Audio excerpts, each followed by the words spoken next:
So I love bad movies. I always have. I find them so entertaining, and The Room is known for being one of the best, worst movies ever made. So here's a quick look at why The Room is truly one of the best of the worst.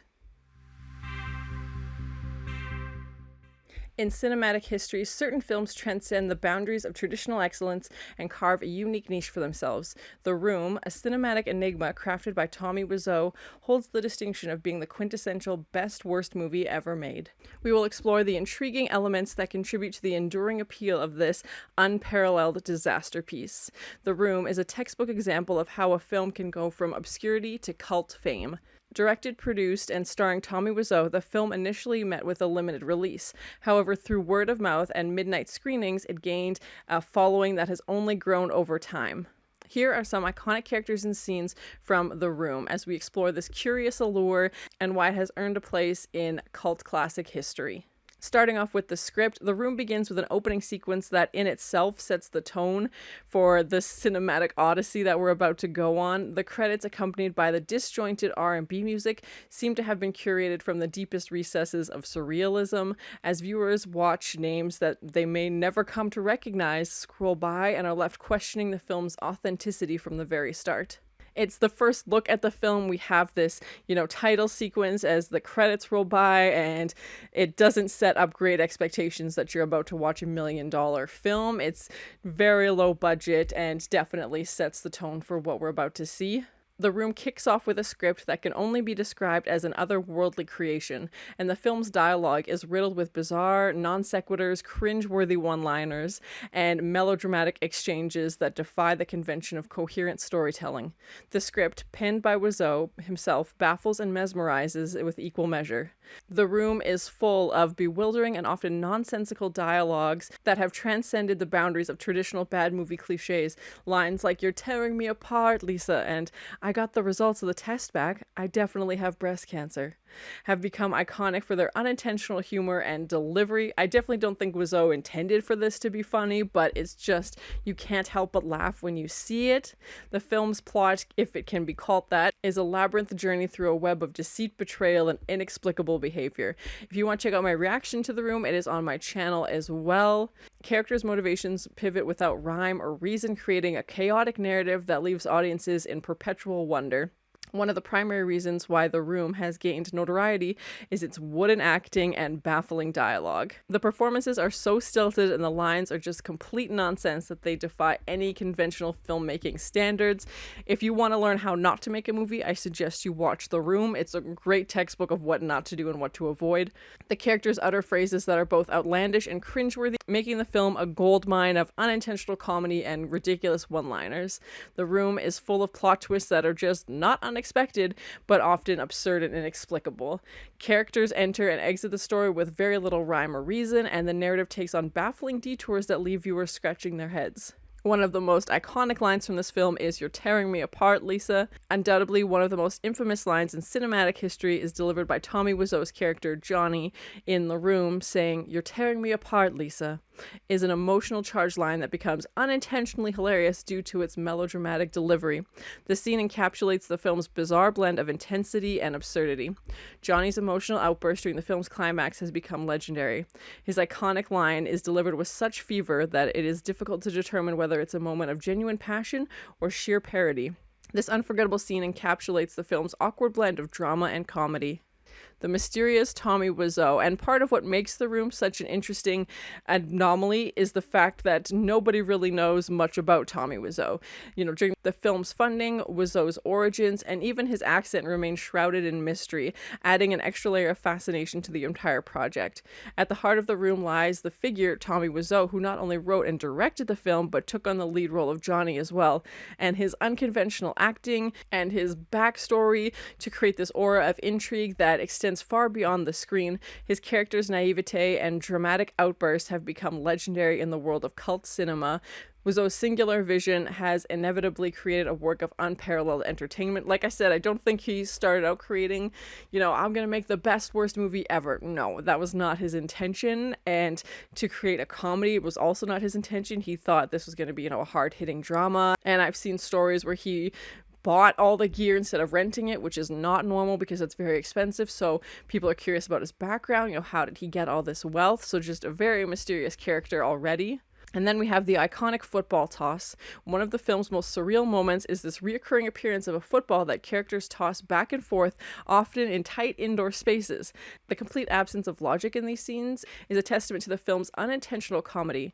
It's a motif that bewilders and amuses in equal measure. This iconic sequence features characters inexplicably attired in tuxedos engaging in an impromptu game of catch in settings that defy all logic. These moments not only leave the audience very confused, but have also become emblematic of the film's eccentricity.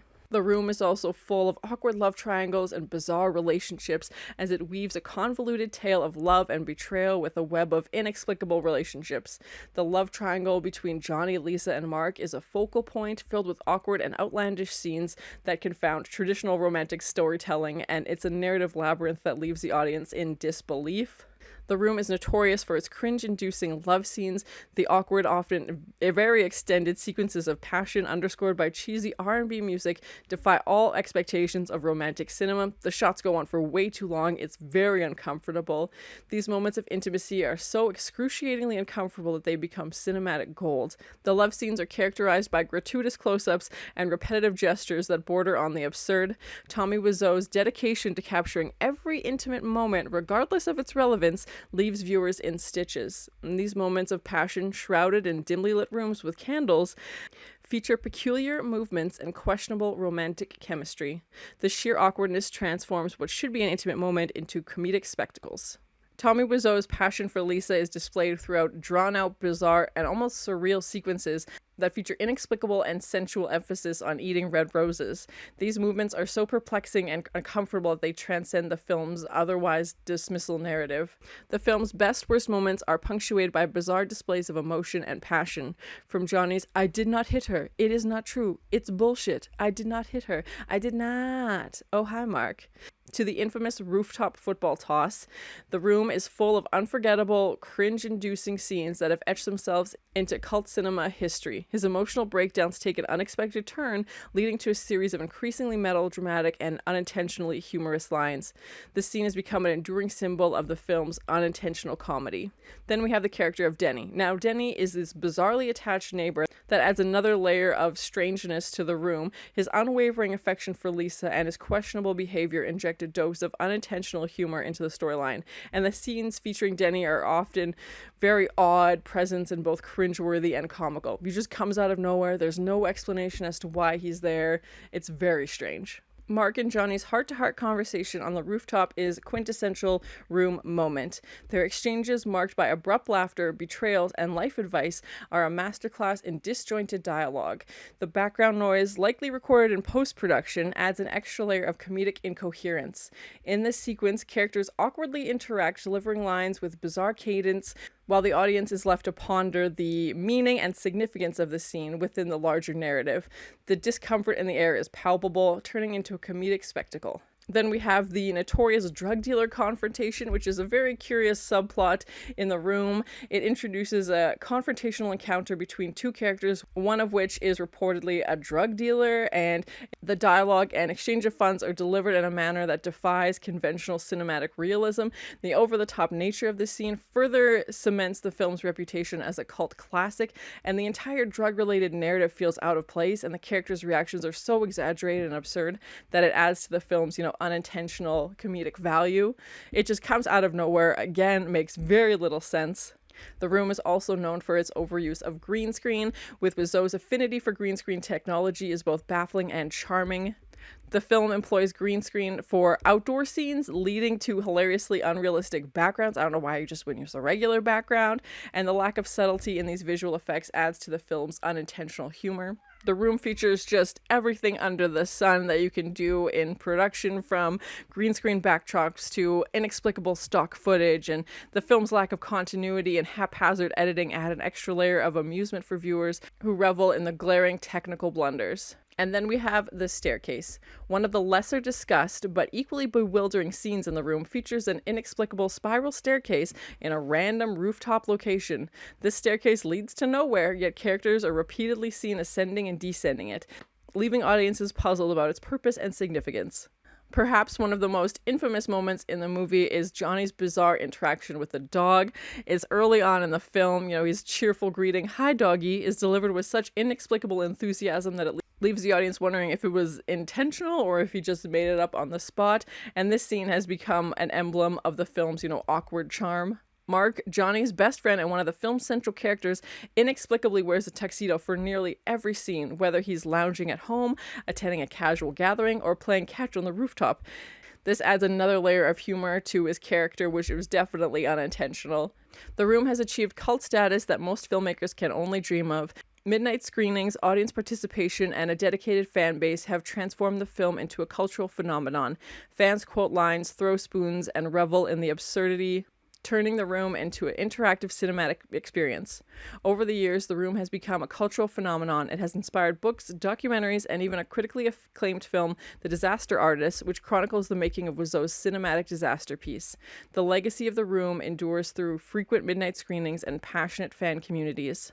In the realm of cinema, The Room stands as a testament to the enduring allure of best-worst movies. Its bewildering script, the enigmatic presence of Tommy Wiseau, convoluted relationships, iconic moments of passion, overuse of green screen, and dedicated cult following have elevated it to a realm of fascination that transcends conventional filmmaking standards.